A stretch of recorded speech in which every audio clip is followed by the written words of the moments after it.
Hello and welcome to confidence commerce classes. My name is Vivek Gupta.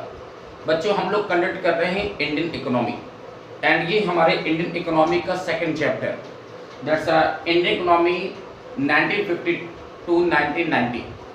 बच्चों, ये chapter काफ़ी बड़ा चैप्टर था। इससे पहले हमने लाइव क्लास आपकी जो लिया था उसमें इस चैप्टर से आपने पढ़ा था एग्रीकल्चर सेक्टर के बारे में। बच्चों, फर्स्ट जो चैप्टर था हमारा on the above of independence, Indian economy on the above of independence. बच्चों, उस चैप्टर में आपने पहले पढ़ा था कि जब हमारा देश आज़ाद हुआ एट द ऑन द 1947, जब हमारी कंट्री इंडिपेंडेंट हुई, उस टाइम हमारी इंडिया की इकोनॉमिक सिचुएशन क्या थी, ये चीज़ आप लोगों ने फर्स्ट चैप्टर में पढ़ा। इसके बाद सेकंड जो चैप्टर है ये हमारी इंडिया इकोनॉमी बता रहा है आफ्टर इंडिपेंडेंट, कि इंडिपेंडेंट के बाद एंड अप टू 1990 हम लोग ने कैसे प्रोग्रेस किया, अपनी इकोनॉमी को कैसे डेवलप किया, इसके बारे में हम लोग पढ़ रहे हैं। इस चैप्टर का जो फर्स्ट पार्ट था उसमें मैंने आपको पिछले जब लाइव क्लास मैंने आपको लिया था उसमें बच्चों मैंने आपको एग्रीकल्चर सेक्टर के बारे में बताया था कि आफ्टर इंडिपेंडेंट हमारी जो गवर्नमेंट बनी, हमारे देश की जो गवर्नमेंट बनी, हमारे जो लीडर आए, उन्होंने एग्रीकल्चर सेक्टर के लिए क्या क्या काम किया। जैसे उसमें आपने पढ़ा कि एग्रीकल्चर सेक्टर के लिए हमारी गवर्नमेंट ने क्या काम किया, कि सबसे पहला काम क्या किया था कि जो जमींदारी टेन्योर था उस जमींदारी टेन्योर को एबॉलिश कर दिया गया, यानी कि जो जमींदारी प्रथा थी वो जमींदारी प्रथा पूरी तरह से खत्म कर दी गई। एक नंबर 2 और क्या काम किया एग्रीकल्चर के लिए कि गवर्नमेंट ने लैंड सीलिंग सिस्टम अप्लाई किया। ये सब चीज़ें हम लोगों ने पिछले एक लाइव क्लास में डिस्कस किया था कि गवर्नमेंट ने क्या किया, लैंड सीलिंग सिस्टम अप्लाई किया। आपने पढ़ा बच्चों लैंड सीलिंग सिस्टम क्या होता है कि गवर्नमेंट ने हर एक व्यक्ति के पास कितनी मैक्सिमम एग्रीकल्चर लैंड होनी चाहिए ये बात फिक्स कर दिया, ताकि कोई व्यक्ति अपने पास एक लिमिट ज़्यादा एग्रीकल्चर लैंड नहीं रख सकता। ठीक है, इसलिए गवर्नमेंट ने ग्रीन रेवोल्यूशन स्कीम अप्लाई किया। ग्रीन रेवोल्यूशन स्कीम में गवर्नमेंट ने कोशिश किया कि जो फार्मर्स हैं उनको एडवांस टेक्नोलॉजी दी जाए, उनको अच्छी क्वालिटी के जो हाई प्रोडक्टिविटी वाले सीड्स हैं उनको प्रोवाइड किया जाए, उनको मशीनें इक्विपमेंट प्रोवाइड किया जाए ताकि हमारा प्रोडक्शन इंक्रीज करे। इसके लिए ग्रीन रेवोल्यूशन स्कीम लगाई गई। तो ये सारी चीज़ किसमें अप्लाई की हमने, एग्रीकल्चर सेक्टर में। तो बच्चों, आज हम लोग इस चैप्टर में जो नेक्स्ट टॉपिक पढ़ने जा रहे हैं वो क्या है, इंडस्ट्रियल के बारे में, इंडस्ट्रियल पॉलिसी, इंडस्ट्रियल रिफॉर्म्स। बच्चों, एक बात सोचना, किसी भी इकोनॉमी को अगर मुझे मॉडर्नाइज करना है, हम चाहते हैं पैसा हमारे देश में आए, पैसा कमाना है, तो पैसा एग्रीकल्चर सेक्टर से तो नहीं आ सकता। बच्चों सोचो, एग्रीकल्चर सेक्टर से हमें खाने के लिए खाना तो मिल जाएगा, दाल चावल रोटी मिल जाएगी, हमारा लाइफ तो चल जाएगी। लेकिन अगर मैं चाहता हूँ थोड़ा मॉडर्नाइज हूँ, हम चाहते हैं हमको और अच्छी एडवांस फैसिलिटीज मिले, हम मोबाइल का भी यूज़ करना चाहते हैं, हम लैपटॉप का भी यूज़ करना चाहते हैं, हम व्हीकल कार का यूज़ करना चाहते हैं, हम चाहते हैं अच्छी गाड़ी बंगला हो।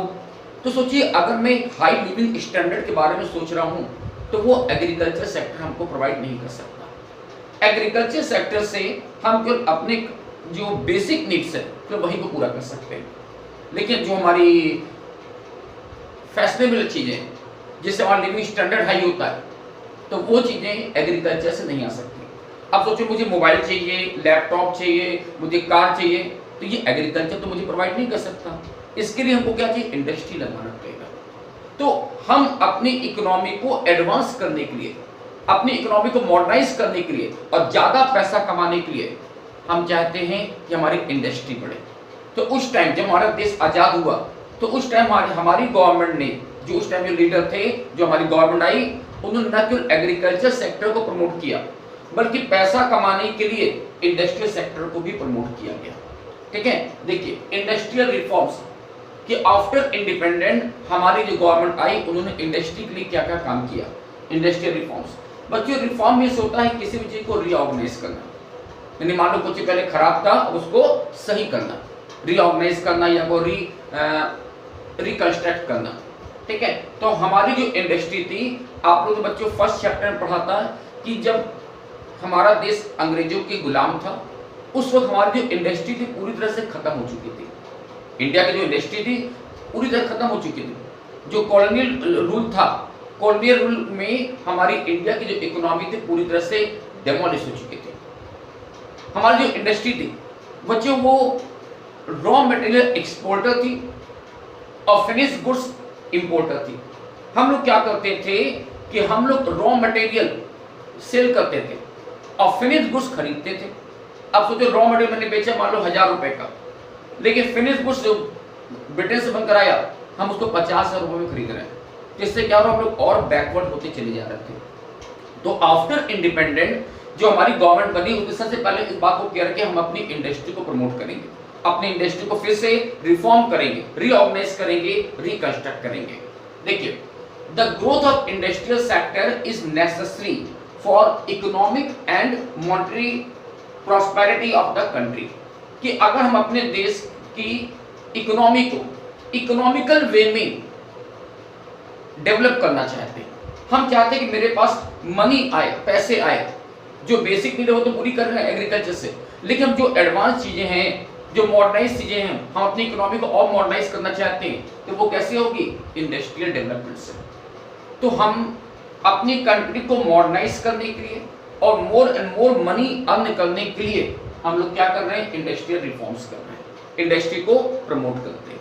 ठीक है, देखो नेक्स्ट एडवांटेज कि हमारी गवर्नमेंट ने इंडस्ट्रियल रिफॉर्म क्यों अप्लाई किया, हमने इंडस्ट्री को प्रमोट क्यों करना चाहते थे। तो मैंने अभी बच्चों बताया था कि देखो एग्रीकल्चर सेक्टर से हम केवल अपने बेसिक नीड को पूरा कर सकते हैं। हम गेहूं चावल आटा तो हमको मिल जाएगा, लेकिन अगर जो मॉडर्नाइजेशन है, हम एडवांस चीजें चाहते हैं, मोबाइल लैपटॉप ये एडवांस चीजें चाहते हैं, तो वो चीज हमको फिर इंडस्ट्री से ही मिल पाएगी। तो इंडस्ट्री का डेवलपमेंट क्यों जरूरी है? देखिए इसके एडवांटेज क्या है। More stable sources of employment. आप समझना बच्चों, मोर स्टेबल सोर्सेस। जब हमारा देश आजाद हुआ, इंडिपेंडेंट हुए, तो उस समय हमारी पॉपुलेशन का अबाउट 72% एग्रीकल्चर बेस्ड था। 72% लोग एग्रीकल्चर पर डिपेंड थे। लेकिन जब सोचना रिमेनिंग बचे 28% लोग, वो क्या करेंगे? अब वो खाली हो गए, वो क्या करेंगे? वो अब इंडस्ट्री में आए। बच्चों एक बात सोचना कि जो व्यक्ति एग्रीकल्चर वर्क करता है तो वो साल का 6 महीने 7 महीने या 8 महीने काम करता है, बाकी 4 महीने कुछ काम नहीं उसके लिए, बिल्कुल अनएम्प्लॉयड रहता है। लेकिन अगर कोई व्यक्ति इंडस्ट्री में काम करता है तो हम जानते हैं इंडस्ट्री साल के बाद महीना चलती है, तो ये एक गुड स्टेबल एम्प्लॉयमेंट हमको प्रोवाइड करता है। तो इंडस्ट्री लगने से क्या होता है कि ज्यादा से ज्यादा लोगों को फुल टाइम एम्प्लॉयमेंट मिलता है, साल के 12 महीना आपको यहाँ काम मिलता है। ठीक है, नेक्स्ट प्रमोट्स इकोनॉमिक मॉडर्नाइजेशन। बच्चों सोचो, मैंने अभी आपसे कहा कि अगर हम अपनी इकोनॉमी को मॉडर्नाइज करना चाहते हैं तो मॉडर्नाइज करने के लिए एग्रीकल्चर सेक्टर इसमें बहुत ज्यादा मेरी हेल्प नहीं कर सकता। एग्रीकल्चर सेक्टर केवल हमको बेसिक नीड को पूरा कर सकता है, गेहूं चावल आटा दे सकता है, लेकिन हम चाहते हैं कि मेरी इकोनॉमी एडवांस हो, हाई फाई हमारे पास फैसिलिटीज हो, अच्छे बिल्डिंगें बने, हम कार का यूज करें, हमारे पास सबके पास कार हो, हम मोबाइल का यूज करें, हम कंप्यूटर का यूज करें, तो इसके लिए हमको इंडस्ट्री लगवाना जरूरी होता है। ठीक है, next increase in national income. अब सोचिए बच्चों कि अगर इंडस्ट्री लगेगी तो इंडस्ट्री लगने से क्या होगा? प्रोडक्शन बढ़ेगा, और जब वो प्रोडक्शन बढ़ेगा तो डोंट यू थिंक हमारी नेशनल इनकम भी इंक्रीज करेगी। इंडस्ट्री लगने से कई नई नई चीजों का प्रोडक्शन होगा, और जब प्रोडक्शन होगा तो हमारी नेशनल इनकम इंक्रीज करेगी। Boost growth potential. अब समझो बच्चों, ग्रोथ पोटेंशियल, अगर इंडस्ट्री लगती है, इंडस्ट्री का डेवलपमेंट होता है, तो आपको नहीं लगता कि हमारी जो ग्रोथ की संभावनाएं हैं, ग्रोथ की जो पोटेंशियल है वो इंक्रीज करता है।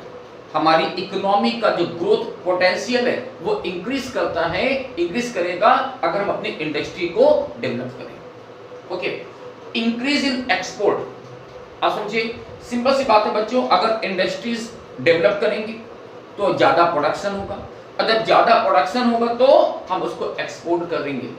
और हम लोग समझते हैं बच्चों कि एक्सपोर्ट करने से क्या होगा कि जो फॉरेन करेंसी वो हमारी इंडिया में आएगी, जिससे हमारा डेवलपमेंट होगा। Modernise agriculture. आप समझो बच्चों, एग्रीकल्चर तो इंडिपेंडेंस से पहले भी चला आ रहा था, एग्रीकल्चर तो हम बहुत सालों करते चले आ रहे हैं, लेकिन जो मॉडर्नाइज एग्रीकल्चर है बच्चों, मॉडर्नाइज एग्रीकल्चर का मतलब ये कि आज जो किसान है, फॉर्मर है, वो चाहता है कि हम अपने ट्रेडिशनल तरीके से एग्रीकल्चर करना बंद करें। क्योंकि ट्रेडिशनल तरीके से एग्रीकल्चर करने से क्या होता है कि मेहनत ज़्यादा लगती है, इफर्ट ज़्यादा लगता है, लेकिन जो आउटपुट मिलता है बहुत कम मिलता है। तो आज जो फार्मर है वो चाहता है कि मॉडर्नाइज तरीके से एग्रीकल्चर करें। मॉडर्नाइज तरीका मतलब ट्रैक्टर, उसको ट्रैक्टर चाहिए, उसको फर्टिलाइजर्स चाहिए, उसको वो पेस्टिसाइड्स चाहिए, कीड़े मारने की दवा चाहिए। तो ये सब चीज़ें उसको कौन प्रोवाइड करेगा? वो इंडस्ट्री प्रोवाइड करेगी। अब मानी बात है, ट्रैक्टर अगर चाहिए बच्चों, तो ट्रैक्टर जमीन से नहीं पैदा होगा, ट्रैक्टर एग्रीकल्चर से नहीं आएगा। ट्रैक्टर कहाँ से आएगा? इंडस्ट्री से आएगा। तो मुझे ट्रैक्टर चाहिए, मुझे इक्विपमेंट चाहिए, मुझे टेक्नोलॉजी चाहिए, मुझे फर्टिलाइजर्स चाहिए, मुझे पेस्टिसाइड्स चाहिए, तो वो सब चीज़ें कौन प्रोवाइड करेगा? इंडस्ट्री प्रोवाइड करेगा। तो इंडस्ट्री एग्रीकल्चर को मॉडर्नाइजेशन देता है। So these are the advantage of industry. तो इसी पर्पज से आफ्टर इंडिपेंडेंट जो हमारी गवर्नमेंट बनी, उसने इस डायरेक्शन में काम किया कि न केवल मुझे एग्रीकल्चर बल्कि इंडस्ट्रीज को भी प्रमोट करना है, जिसके लिए इंडस्ट्रियल रिफॉर्म्स लाया गया। ओके, देखिए बच्चों, need for public sector in industrial sector. समझना बच्चों, जब हमारा देश आजाद हुआ, हम इंडिपेंडेंट हुए, तो हमारे जो लीडर्स थे, उनके सामने एक बड़ी प्रॉब्लम ये आई कि सर इंडस्ट्रीज को अगर मुझे प्रमोट करना है तो कौन सी इंडस्ट्री को प्रमोट करना चाहिए? प्राइवेट इंडस्ट्रीज को, यानी प्राइवेट सेक्टर को, या फिर पब्लिक सेक्टर को? बच्चों, प्राइवेट सेक्टर का मतलब वो इंडस्ट्री जो केवल प्रॉफिट के लिए काम करती है, जो किसी प्राइवेट पर्सन के कंट्रोल में होगी और वो केवल प्रॉफिट के लिए काम करेगी। जबकि पब्लिक सेक्टर इंडस्ट्रीज का मतलब वो इंडस्ट्री जिसकी ऑनरशिप गवर्नमेंट के पास होती है, जिसकी ऑनर गवर्नमेंट होती है और वो गवर्नमेंट के ऑनरशिप में इंडस्ट्री चलती है। तो जब हमारा देश आज़ाद हुआ तो उस टाइम बच्चों हमारे देश के जो लीडर्स थे, उनके सामने एक बड़ी प्रॉब्लम ये आई कि उनको डिसाइड करना पड़ रहा था, उनको डिसाइड करना पड़ा कि हमें कौन सी इंडस्ट्री को ग्रोथ करना है, कौन सी इंडस्ट्री को ज़्यादा प्रमोट करना है, प्राइवेट सेक्टर या फिर पब्लिक सेक्टर। सोचना बच्चों, अगर प्राइवेट सेक्टर की हो जाते तो क्या होता? प्राइवेट सेक्टर ज़्यादा डिसिप्लिन से काम करता है, ज़्यादा एफर्ट्सफुल तरीके काम करता है। बट सोचो एक बात कि प्राइवेट सेक्टर हमेशा प्रॉफिट मोटिव होकर काम करेगा। वो कोई भी काम करेगा प्रॉफिट वाला काम करेगा, वो कोई भी काम तभी करेगा उसमें प्रॉफिट दिखाई पड़ेगा। उसको पब्लिक वेलफेयर से या हमारे कंट्री के डेवलपमेंट के या नेशन वेलफेयर से कोई मतलब नहीं। देश चले ना चले उसको तो अपने प्रॉफिट से मतलब होगा। जबकि सोचो हम लोग अभी आज़ाद हुए हैं, अभी हम लोग इंडिपेंडेंट हुए। मैं बात कर रहा हूँ बच्चों 1950 की, ठीक है, अभी की बात कर रहा हूँ 1950 की। तो 1950 में अभी तो हम 3-4 साल के थे, 1947 में इंडिपेंडेंट हुआ और 1950 में क्या बात कर रहे हैं। तो अभी तो हमारी कंट्री इंडिपेंडेंट हुई है। तो उस टाइम जो लीडर्स थे उन्होंने इस बात को रियलाइज किया कि अगर हम अपने रिसोर्सेस को या अपने जो प्राइवेट सेक्टर की इंडस्ट्रीज है उनको अगर प्रमोट करते हैं तो प्राइवेट सेक्टर के प्रॉफिट के लिए काम करेगा और वो अपने नेशन के वेलफेयर के लिए, नेशन के डेवलपमेंट के लिए कोई काम नहीं करेगा। तो हमें उस टाइम अपने नेशन का डेवलपमेंट करना था, हमें अपने इंडिया की इकोनॉमी को डेवलप करना था। तो इसके लिए हमारी गवर्नमेंट ने डिसाइड किया कि वो पब्लिक सेक्टर को ज़्यादा प्रमोट करेगी, कि more resources are given to public sector, public sector को ज़्यादा प्रमोट किया जाएगा। और फिर से मैं कहूँगा बच्चों, पब्लिक सेक्टर का मतलब वो इंडस्ट्री या वो सेक्टर जो गवर्नमेंट के ओनरशिप में और गवर्नमेंट के डायरेक्शन में चलता है, ठीक है, जिसका मेन पर्पस प्रॉफिट अर्न करना नहीं होता, बल्कि इसका मेन पर्पस होता है नेशनल वेलफेयर के लिए काम करना, लोगों के हित के लिए, लोगों पब्लिक के बेनिफिट के लिए काम करना, ठीक है। तो गवर्नमेंट ने पब्लिक सेक्टर को ज़्यादा प्रमोट किया। आप समझिए कि हमारे इंडस्ट्रियल सेक्टर में पब्लिक सेक्टर क्यों आया, हमारे इंडस्ट्रीज के लिए गवर्नमेंट ने पब्लिक सेक्टर को ही क्यों चूज किया, प्राइवेट सेक्टर क्यों नहीं चूज किए गए? तो इसके कुछ रीजंस थे। देखो, फर्स्ट लैक ऑफ कैपिटल। बच्चों एक बात सोचिए कि जो प्राइवेट सेक्टर है उसके पास कैपिटल एक लिमिटेड क्वांटिटी में होती है, 50 करोड़, 100 करोड़, 200 करोड़, दैट्स ऑल। लेकिन जो पब्लिक सेक्टर की बात करते हैं तो सोचिए पब्लिक सेक्टर में गवर्नमेंट के पास ऑनरशिप किसके पास होती है? गवर्नमेंट के पास होती है। और सोचिए गवर्नमेंट के पास तो पैसे बहुत ज्यादा होंगे, करोड़ों अरबों रुपए होंगे। तो प्राइवेट सेक्टर बड़ी स्केल पर इंडस्ट्री नहीं लगा सकता था, जबकि गवर्नमेंट सेक्टर के पास कैपिटल बहुत ज़्यादा होती है। तो गवर्नमेंट सेक्टर के पास पैसे ज़्यादा होने की वजह से ये पब्लिक सेक्टर को हम लोग ने ज़्यादा प्रमोट किया। जैसे बात करें बच्चों रेलवे की, अब एक बात सुनो, रेलवे पहले भी पब्लिक सेक्टर में था और आज भी पब्लिक सेक्टर में, क्योंकि रेलवे को चलाने में बच्चों इतनी ज़्यादा फंड की रिक्वायरमेंट होती है, इतनी ज़्यादा फंड की रिक्वायरमेंट होती है कि कोई प्राइवेट सेक्टर रेलवे नहीं चला सकता। तो रेलवे कौन चला रहा है? गवर्नमेंट चला रही है, वो पब्लिक सेक्टर में। तो एक्चुअली कई ऐसी सेक्टर हैं, कई ऐसे फील्ड होते हैं जहां पर हैवी कैपिटल जरूरत पड़ती है और वो हैवी कैपिटल प्राइवेट सेक्टर नहीं लगा सकता, तो वहां पर पब्लिक सेक्टर को आना पड़ता है। Number 1। Number 2, lack of incentive यानी नॉन प्रॉफिटेबल। समझना बच्चों, सोचो एक प्राइवेट सेक्टर किसी काम को तभी अपने हाथ में लेता है जब उसको प्रॉफिट दिखाई पड़ता है। हमारा आप लोग कोई काम तभी करते हैं जब हमको प्रॉफिट दिखाई पड़ता है। हम ऐसा कोई काम नहीं करते जिससे प्रॉफिट की पॉसिबिलिटी बहुत कम हो, या मुझे लगता है प्रॉफिट बहुत सालों बाद मिलेगा। हमको तुरंत चाहिए, तुरंत प्रॉफिट चाहिए होता है और ज़्यादा क्वांटिटी प्रॉफिट चाहिए होता है। तो सोचो कई ऐसे फील्ड होते हैं बच्चों जहां पर आपको तुरंत इमीडिएट कोई प्रॉफिट नहीं मिलता या प्रॉफिट बहुत कम मिलता है, पैसे ज़्यादा लगाने पड़ते हैं, प्रॉफिट वहां से कम मिलता है। तो सोचो उन सेक्टर में प्राइवेट वाला कभी इंटरेस्ट नहीं देगा, तो उन सेक्टर को चलाने के लिए गवर्नमेंट को ही आगे आना पड़ा। जैसे मैं एग्जांपल ले रहा हूँ एजुकेशन। अब बच्चों सोचिए, बच्चों को पढ़ाने के लिए एजुकेशन चाहिए। अब एजुकेशन के लिए गवर्नमेंट ने स्कूल कॉलेज बनवाए, गवर्नमेंट ने फ्री बुक्स प्रोवाइड किया। तो सोचो, मैं अभी की बात कर रहा हूँ, 1950 की बात कर रहा हूँ, तो गवर्नमेंट ने एजुकेशन पढ़ाने के लिए स्कूल कॉलेज बनवाए, बच्चों को फ्री बुक्स प्रोवाइड किया और बहुत सी फैसिलिटी प्रोवाइड किया जिसमें गवर्नमेंट बहुत खर्चे हुए। सोचो उसका कोई तुरंत बेनिफिट नहीं मिलेगा, कोई हमको इमीडिएट बेनिफिट नहीं मिलेगा, बेनिफिट मिलेगा कई सालों बाद मिलेगा, लेकिन अब खर्चे तो अभी हो रहे हैं और हैवी क्वांटिटी में किए जा रहे हैं। इसी तरह से रोड बनाना, अब रोड अगर बनेगी खर्चे बहुत आएंगे, लेकिन उसका जो बेनिफिट है उतना नहीं मिल पाएगा और तुरंत नहीं मिल पाएगा। तो कई ऐसे सेक्टर होते हैं जहां पर पैसे ज़्यादा लगते हैं, फंड ज़्यादा लगाना पड़ता है, लेकिन उससे जो हमको रिटर्न मिलता है प्रॉफिट कम मिल पाता है, जिसकी वजह से प्राइवेट सेक्टर वहां पर काम नहीं कर पाएगा, काम नहीं करेगा। तो वहां पर कौन काम करेगा? पब्लिक सेक्टर को आना पड़ेगा। सोशल जस्टिस, अब समझना बच्चे, सोशल जस्टिस।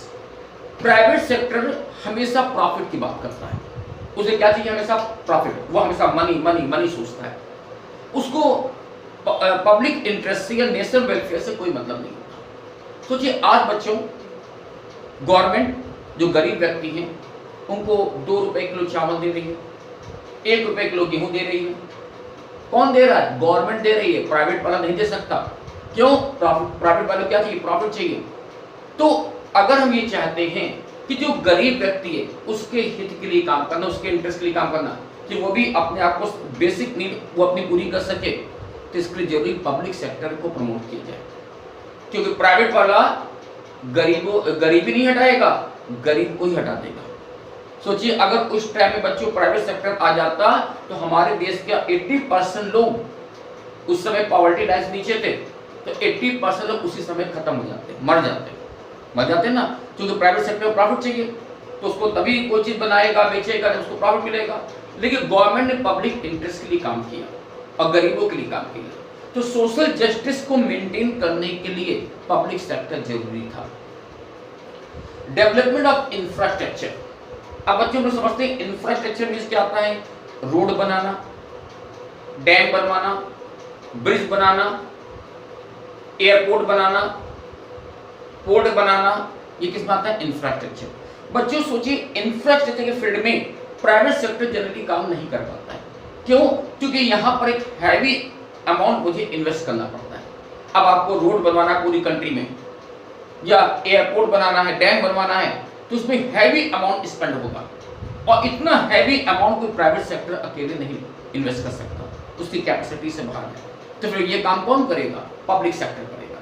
तो बच्चे जब हम इंडिपेंडेंट हुए तो मेरी जो बेसिक रिक्वायरमेंट थी वो थी इंफ्रास्ट्रक्चर को डेवलप करना।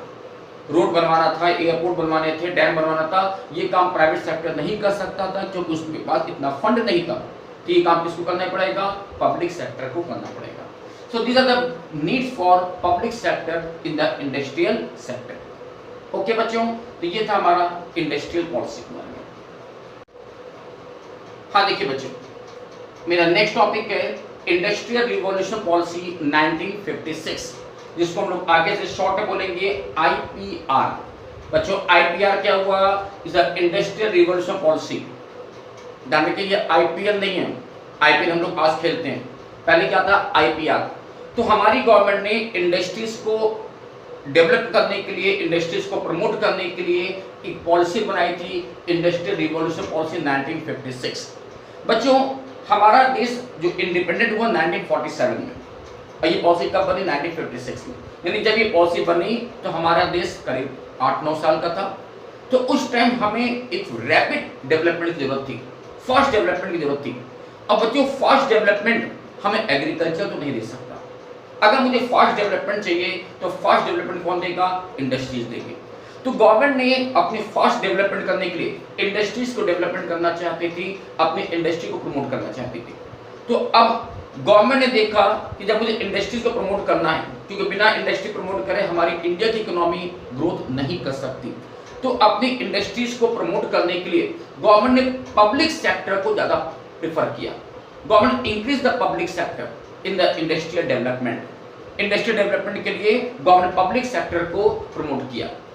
अकॉर्डिंग टू इंडस्ट्रियल पॉलिसी 1956, जो ये पॉलिसी बनी थी इंडस्ट्रियल रिवॉल्यूशन पॉलिसी 1956 में बनी थी, जिसमें गवर्नमेंट ने increases the role of public sector. Government ने क्या किया? पब्लिक सेक्टर का रोल इंक्रीज किया in the industrial development of the economy. अपने इकोनॉमी के इंडस्ट्रियल डेवलपमेंट के लिए पब्लिक सेक्टर को प्रमोट किया, बजाय प्राइवेट सेक्टर के हम पब्लिक सेक्टर को ज्यादा प्रमोट कर रही है। याद रखिए बच्चों, पब्लिक सेक्टर का मतलब वो इंडस्ट्री जिसकी ओनरशिप गवर्नमेंट के पास होती है, ठीक है? क्योंकि जितनी ज्यादा पब्लिक सेक्टर इंडस्ट्री इंक्रीज करेगी उतना ज्यादा लोगों का भलाई होगा, लोगों का हित होगा, और उतना ज्यादा हमारे देश की इकोनॉमी ग्रोथ करेगी। तो the main objective is to prevent the concentration of wealth from few hands. समझो बच्चों, पब्लिक सेक्टर को प्रमोट करने का, पब्लिक सेक्टर को इंक्रीज करने का एक जो मेन ऑब्जेक्ट था गवर्नमेंट का उस टाइम, वो ये था कि वेल्थ का जो कंसंट्रेशन है वो केवल कुछ हाथों में रह करके सीमित ना होने पाए। वेल्थ जो है केवल कुछ हाथों में, in the few people's hand concentrate ना होने पाए, बल्कि वेल्थ का डिस्ट्रीब्यूशन सभी व्यक्तियों को मिले, इकोनॉमिक ग्रोथ का बेनिफिट सारे व्यक्तियों तक पहुंचे। सोचिए बच्चों, अगर हम प्राइवेट फील्ड को, प्राइवेट सेक्टर को प्रमोट करते तो क्या होता कि इंडस्ट्री चलाने के लिए 100-200 करोड़ चाहिए। अब इस 100-200 करोड़ लगाने वाले हमारे देश में उस टाइम कितने व्यक्ति रहे होंगे?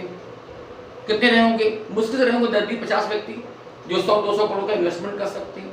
तो सोचिए अगर प्राइवेट सेक्टर को प्रमोट करते तो क्या होता कि प्राइवेट कंपनी जो भी प्रॉफिट कमाती वो प्रॉफिट उन्हीं 10-50 लोग में जाता, बस बाकी पॉपुलेशन क्या होती? गरीब की गरीब रह जाती। तो हमारी गवर्नमेंट चाहती थी सबका डेवलपमेंट हो और जो मनी का जो कंसंट्रेशन है वो ना होने पाए, क्योंकि कुछ लोगों के हाथ में ऐसा ना हो कि पैसे पहुंचे। तो हम चाहते हैं वेल्थ का डिस्ट्रीब्यूशन सबके पास पहुंचे, और वो तभी हो सकता है जब पब्लिक सेक्टर प्रमोट किया जाए। तो गवर्नमेंट ने पब्लिक सेक्टर जो प्रमोट किया उसका मेन ऑब्जेक्ट यही था बच्चों, to prevent the concentration of wealth from few hands, कि जो मनी का, वेल्थ का जो कंसंट्रेशन हो रहा है कुछ लोगों के हाथ में, उसको रोका जाए। फीचर्स ऑफ आईपीआर, इस इंडस्ट्रियल रिवॉल्यूशन पॉलिसी का मेन फीचर्स क्या था? देखिए हमने इस इंडस्ट्रियल रिवॉल्यूशन पॉलिसी में क्या क्या स्टेप उठाए गए। First step, the 3 tyre classification of industries. हमारी गवर्नमेंट से पहले काम क्या किया इस पॉलिसी में कि हमने अपनी इंडस्ट्रीज को फर्स्ट टाइम 3 कैटेगरी में डिवाइड कर दिया। हमने अपनी इंडस्ट्री को 3 कैटेगरी में डिवाइड किया। कैसे? शेड्यूल ए, शेड्यूल बी, शेड्यूल सी। देखो बच्चों, शेड्यूल ए में 17 टाइप की इंडस्ट्रीज लगाई गई। ये वो इंडस्ट्रीज थी जिनके बारे में कहा गया कि ये इंडस्ट्री हमेशा पब्लिक सेक्टर में ही रहेंगी, यानी इन पर हमेशा गवर्नमेंट की ही ओनरशिप होगी और प्राइवेट सेक्टर इस टाइप की इंडस्ट्री में कभी नहीं आएगा। अब ये 17 इंडस्ट्री कौन कौन सी थी? अब उस 17 का पूरा नाम तो मुझे याद नहीं है, पर कुछ मैं नाम दे रहा हूं, जैसे कि डिफेंस, जैसे कि रेलवे, जैसे कि एयरलाइंस। तो ये कुछ बहुत ही इंपॉर्टेंट सेक्टर थे जो हमारी इंडिया के सिक्योरिटी के लिए, सेफ्टी के लिए और उसके डेवलपमेंट के बहुत इंपॉर्टेंट थे। तो इनको तो गवर्नमेंट ने प्राइवेट को बिल्कुल नहीं आने दिया। इन फील्ड में गवर्नमेंट ने प्राइवेट को बिल्कुल नहीं आने दिया। और इनको केवल रिजर्व कर दिया गया पब्लिक सेक्टर के लिए। तो 17 टाइप की जो बहुत ही इंपॉर्टेंट सेक्टर की इंडस्ट्रीज थी उनको पब्लिक सेक्टर को डिलीवर किया गया कि वहां पर पब्लिक सेक्टर काम करेगा, प्राइवेट सेक्टर वहां पर नहीं आ सकता। ठीक है बच्चों, ये बात कर रहा हूँ 1990 से पहले की। हालांकि 1990 के बाद क्या हुआ हम आपको बताएंगे इसमें क्या चेंजेस हुआ था। लेकिन जब 1956 में ये पॉलिसी बनाई गई तो इसमें 17 टाइप के इंडस्ट्रीज को फिर पब्लिक सेक्टर को दिया गया कि उसमें फिर पब्लिक सेक्टर काम करेगा। इस बार schedule B 12 industries, schedule B में 12 ऐसी इंडस्ट्रीज लगाई गई जिसमें पब्लिक और प्राइवेट सेक्टर मिलकर काम करेंगे, यानी गवर्नमेंट भी रहेगी और प्राइवेट वाला भी रहेगा और दोनों मिलकर काम करेंगे। जैसे कि plastic industries, jute industries, cotton industries, उसमें प्राइवेट और गवर्नमेंट दोनों मिलकर काम करेंगे। और शेड्यूल सी में बाकी जो इंडस्ट्री बची उनको दे दिया गया प्राइवेट वालों को। वो बहुत ज़्यादा इंपॉर्टेंट इंडस्ट्री नहीं थी हमारी कंट्री के पॉइंट ऑफ व्यू से, तो उनको प्राइवेट वालों को डिलीवर कर दिया गया। तो हमारी गवर्नमेंट ने सबसे पहले क्या किया, इंडस्ट्री को 3 कैटेगरी में डिवाइड किया। शेड्यूल ए में 17 इंडस्ट्री जो प्योर पब्लिक सेक्टर को मिली, शेड्यूल बी में 12 इंडस्ट्री जिसमें प्राइवेट और पब्लिक दोनों मिलकर काम करेंगे, और शेड्यूल सी में रिमेनिंग इंडस्ट्री जिसमें प्राइवेट वालों को फ्रीडम दे दी गई। Okay, next introduction of industrial licensing. अब समझना बच्चों, कुछ इंडस्ट्रीज जो गवर्नमेंट ने पब्लिक सेक्टर के लिए रिजर्व रख ली अपने पास, तो ये इंडस्ट्री को पब्लिक सेक्टर ही चलाएगा, प्राइवेट सेक्टर में नहीं आ सकता। तो गवर्नमेंट ये सोचो, हमारा देश बच्चों बहुत बड़ा देश है। अब हो सकता है कि कोई चोरी छिपे कोई प्राइवेट वाला भी वो काम करना स्टार्ट कर दे, उसी का प्रोडक्शन करना स्टार्ट कर दे, तो गवर्नमेंट बाहर व्यक्ति में निगाह नहीं रख सकती। तो गवर्नमेंट ने क्या किया, एक लाइसेंसिंग सिस्टम स्टार्ट किया कि कोई भी प्राइवेट पर्सन अगर इंडस्ट्री लगवाना चाहता है, कोई इंडस्ट्री एस्टैब्लिश करना चाहता है, या कोई इंडस्ट्री जो पहले से चली आ रही थी उसको एक्सपेंड करना चाहता है, तो उसके लिए गवर्नमेंट से लाइसेंस लेना जरूरी किया गया। बिना गवर्नमेंट से लाइसेंस लिए न तो कोई व्यक्ति नई इंडस्ट्री एस्टैब्लिश कर सकता था और न ही कोई अपनी ओल्ड जो पहले से इंडस्ट्री चल रही है उसको एक्सपेंड कर सकता था। यानी नई इंडस्ट्री लगवाने के लिए भी हमको लाइसेंस की जरूरत पड़ती थी, और अपनी ओल्ड इंडस्ट्री को अगर एक्सपेंड करना चाहे तो उसके लिए हमको गवर्नमेंट की परमिशन चाहिए। बच्चों, ये लाइसेंसिंग क्या होता है? लाइसेंसिंग मींस होता है written permission of the government for establishment and expansion of industries, कि अपने इंडस्ट्री के एस्टैब्लिशमेंट और एक्सपेंशन के लिए गवर्नमेंट से एक रिटन फॉर्म में परमिशन देना। तो जब भी कोई प्राइवेट सेक्टर इंडस्ट्री लगवाना चाहता तो उस टाइम तो उसको गवर्नमेंट से पहले एक रिटन फॉर्म में परमिशन चाहिए, क्या सर ये फील्ड के इंडस्ट्री लगवाना चाहते हैं।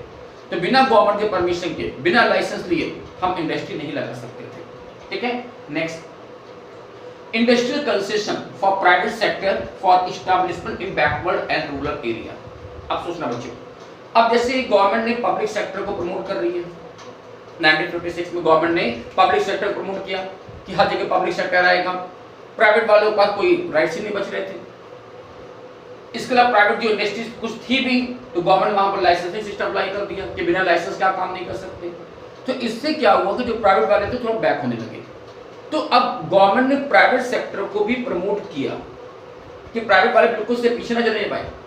गवर्नमेंट ने प्राइवेट वालों को प्रमोट करने के लिए क्या किया, कुछ कंसेशन अप्लाई किया, कंसेशन स्कीम अप्लाई किया। गवर्नमेंट ने जो प्राइवेट सेक्टर थे उनको इंडस्ट्री लगाने के लिए कुछ कंसेशन दिए गए कि अगर वो बैकवर्ड और रूरल एरिया में अपनी इंडस्ट्री लगवाते हैं तो गवर्नमेंट की तरफ से उनको कुछ कंसेशन दिया जाएगा। बच्चों, ये बैकवर्ड एरिया क्या होता है हम समझते हैं। कभी हम लोग जब ट्रेन से जर्नी करते हैं, सोचिए जब शहर क्रॉस हो जाता है, सिटी से बाहर निकल जाते हैं, तो क्या होता है जब थोड़ा सा जंगल वगैरह आना शुरू तो आपको वहाँ कुछ इंडस्ट्रीज दिखाई पड़ती है। तो हम लोग ये सोचते हैं कि इंडस्ट्रीज इतनी डिस्टेंस पर क्यों होती है, दूर दराज क्यों, रूरल एरिया में क्यों है, वो हमारे शहरों में क्यों नहीं हो सकती। तो सोचो बच्चों, ये इंडस्ट्रीज अक्सर आप देखोगे कि रूरल एरिया में होती हैं। क्यों? क्योंकि रूरल एरिया में इंडस्ट्री लगवाने से गवर्नमेंट की तरफ से हमको कई कंसेशन दिए जाते हैं। गवर्नमेंट ये चाहती है कि रूरल एरिया में इंडस्ट्री लगाई जाए। क्यों? क्योंकि गवर्नमेंट चाहती है कि हर एरिया का डेवलपमेंट हो। अगर ये इंडस्ट्री शहरों में क्यों लगेंगी तो गांव वाले क्या करेंगे, बेकार हो जाएंगे। तो अपने विलेज को, रूरल एरिया को डेवलप करने के लिए गवर्नमेंट ने क्या किया कि रूरल एरिया में या बैकवर्ड एरिया में अगर कोई प्राइवेट पर्सन इंडस्ट्री लगाएगा तो गवर्नमेंट उसको कुछ कंसेशन देगी। अब ये कंसेशन क्या होगा, जैसे कि गवर्नमेंट आपको देगी टैक्स रिबेट, अगर आप रूरल या बैकवर्ड एरिया में इंडस्ट्री लगवाते हैं तो गवर्नमेंट की तरफ से आपको मिलता है टैक्स रिबेट, ठीक है, गवर्नमेंट टैक्स में छूट देगी आपको। लो कॉस्ट ऑफ लैंड, सोचिए रूरल एरिया की जो लैंड की कीमत होती है वो अर्बन एरिया के मुकाबले में बहुत कम होती है, वहां पर सस्ती जमीन है आपके लिए, तो बड़ी सी इंडस्ट्री लगवाओ, सस्ती जमीन मिल रही है। Subsidy rate of power supply, इसके अलावा गवर्नमेंट रूरल एरिया में जो इंडस्ट्री लगती है उनको कंसेशन रेट पर पावर यानी इलेक्ट्रिक सप्लाई देती है, ठीक है। इसके अलावा वाटर सप्लाई वहां सस्ता होता है, वाटर इलेक्ट्रिक सप्लाई सस्ती होती है, तो वो बेनिफिट भी गवर्नमेंट की तरफ से आपको मिलता है। तो गवर्नमेंट ने प्राइवेट सेक्टर को प्रमोट करने के लिए कि वो बिल्कुल से बैकवर्ड ना होने पाए, उनको ये प्रमोट किया गया कि वो बैकवर्ड और रूरल एरिया में अपनी इंडस्ट्री लगवाएंगे तो ये कंसेशन उनको दिया जाएगा।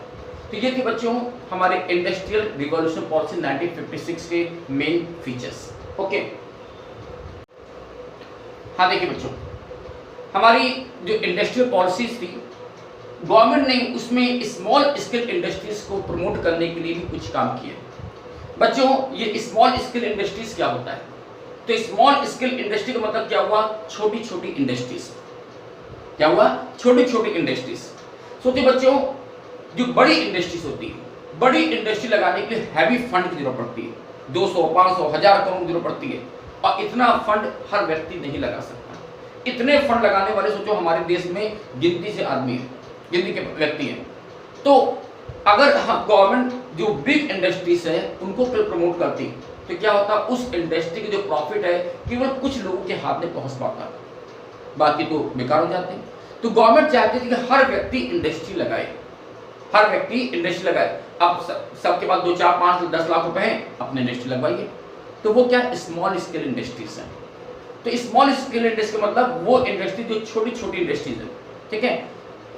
ये स्मॉल स्केल इंडस्ट्रीज को डिफाइन कैसे किया गया कि it can be defined as the one whose investment in plant and machine does not exceed rupees 5 lakh. बच्चों इन 1951 में 1951 की बात कर रहा हूँ, 1951 में हमारी गवर्नमेंट ने स्मॉल स्केल इंडस्ट्रीज को इस तरह से डिफाइन किया कि ऐसी कोई भी इंडस्ट्री जो अपने प्लांट और मशीनों में 5 लाख रुपीस तक का इन्वेस्टमेंट करेगी तो वो स्मॉल स्केल इंडस्ट्री कहलाती है।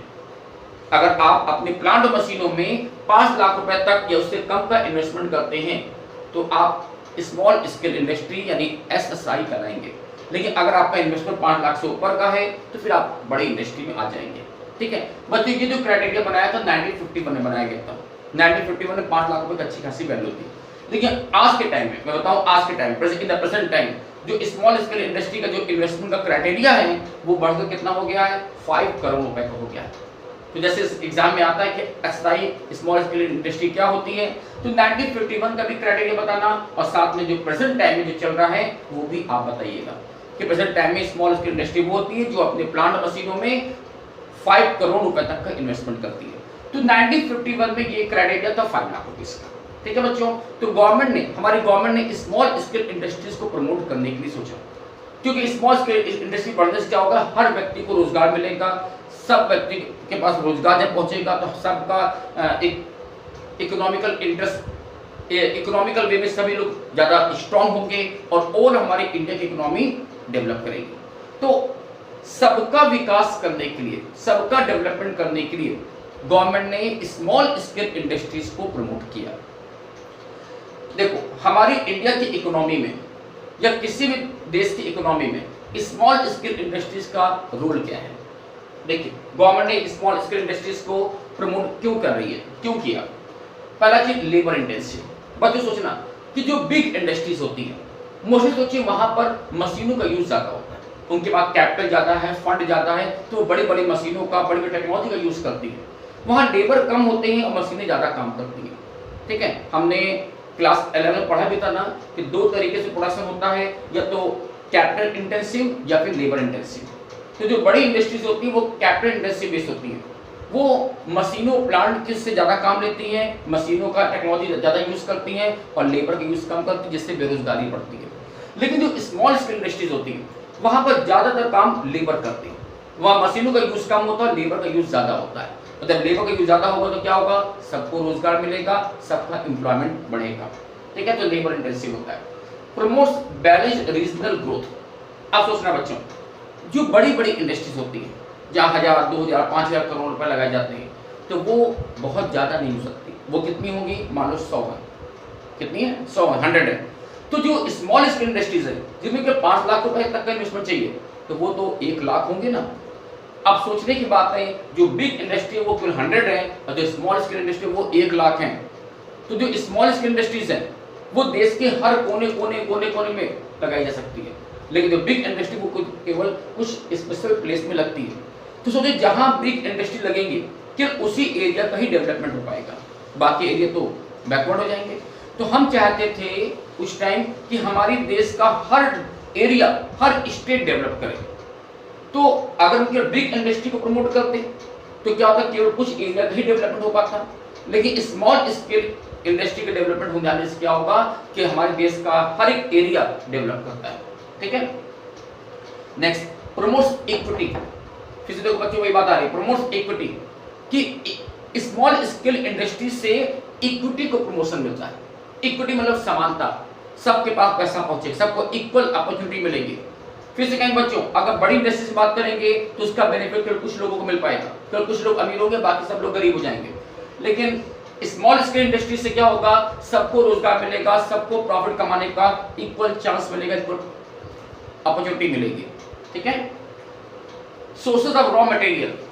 सुना बच्चों, जो स्मॉल स्केल इंडस्ट्रीज होती हैं वो मोस्टली देखिए, जो बड़ी इंडस्ट्रीज होती हैं उनको रॉ मटेरियल प्रोवाइड करने का काम करता है। स्मॉल स्केल इंडस्ट्री वाले मोस्टली देखिएगा बिग इंडस्ट्रीज को रॉ मटेरियल प्रोवाइड करते हैं।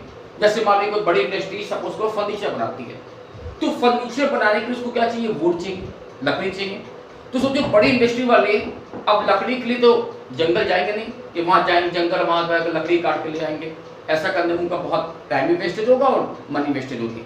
तो वो क्या करते हैं कि स्मॉल स्केल वालों से वो वुड खरीद लेते हैं। ठीक है। तो जो स्मॉल स्केल इंडस्ट्रीज है वो बिग इंडस्ट्रीज को रॉ मटेरियल प्रोवाइड करने का काम करती है। Increase in export and decrease in imports. बच्चों अगर एसएसआई स्मॉल स्केल इंडस्ट्रीज को हम प्रमोट करते हैं तो इससे क्या होता है? एक्सपोर्ट बढ़ता है और इंपोर्ट घटता है। अगर एसआई यूनिट बढ़ेंगी, बहुत से लोग प्रोडक्शन करेंगे, और जब ज्यादा लोग प्रोडक्शन करेंगे तो माने ज्यादा चीजों का प्रोडक्शन होगा, अगर ज्यादा चीजों का प्रोडक्शन होगा तो हम वो क्या करेंगे? दूसरे देशों को एक्सपोर्ट कर देंगे। और इसी तरह से जिन चीजों को हम पहले इंपोर्ट कर रहे थे, जब उसका हमने खुद स्मॉल स्केल इंडस्ट्री के थ्रू उनका प्रोडक्शन करना स्टार्ट करेंगे तो हमको उनको इंपोर्ट करने की जरूरत ही नहीं बचेगी, हम इंपोर्ट करने की जरूरत ही नहीं रहेगी, तो इससे हमारा इंपोर्ट घटेगा। ठीक है। तो दीज आर द रीजन कि why the government promote to the small scale industry.